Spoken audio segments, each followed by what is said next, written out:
Rien ne va plus à l'IUT de Saint-Denis. Depuis un an, son directeur, Samuel Mayol, se plaint de subir des menaces de mort à répétition, ainsi que des insultes antisémites.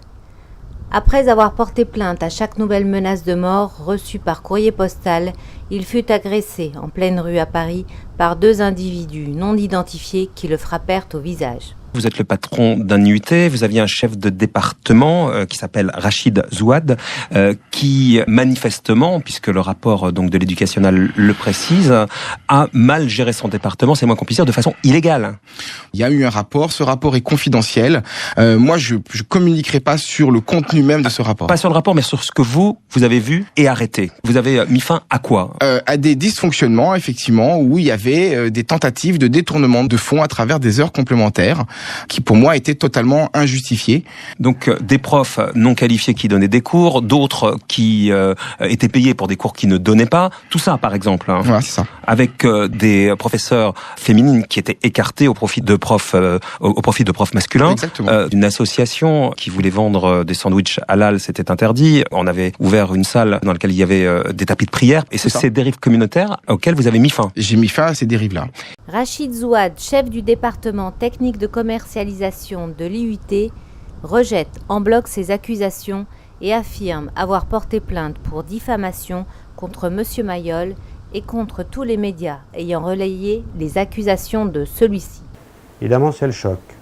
Le choc déjà de voir sa photo dans les médias, le choc de voir son nom étalé sur la base simplement d'allégations. C'est-à-dire qu'à ce moment-là, il n'y a rien de confirmé par la justice, rien de confirmé par une institution admise et reconnue par tout le monde.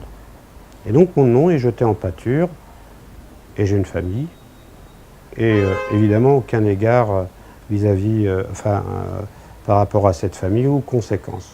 Au mois de mai, ou un matin, à 6h30, la police fait irruption à mon domicile. J'étais au lit, je dormais, et on m'annonce que je suis mis en garde à vue. On fouille mon domicile, donc on prend mon téléphone et puis les ordinateurs, y compris celui de mon fils,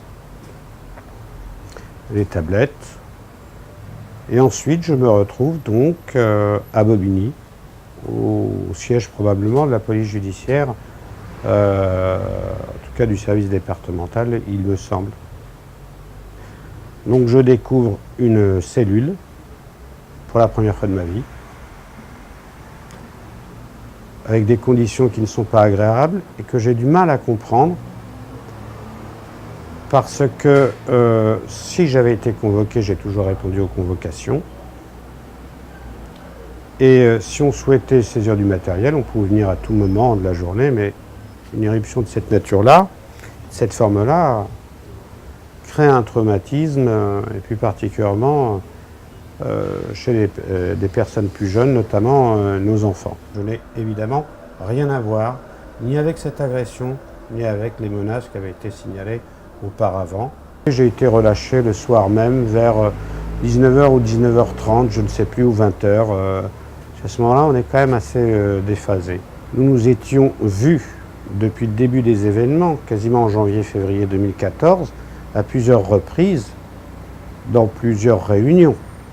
Et notamment une où on aurait dû parler de ces problèmes-là s'il m'imputait des choses, c'était la réunion des responsables de département avec le directeur. À aucun moment, M. Mayol n'a évoqué ces problèmes pour essayer d'avoir mes réponses ou que l'on puisse collectivement trouver une réponse à ce qu'il présentait comme étant des dysfonctionnements. Ce qui est sûr est que ces faits motivent certains internautes à tenir des propos islamophobes sur les sites d'information en ligne.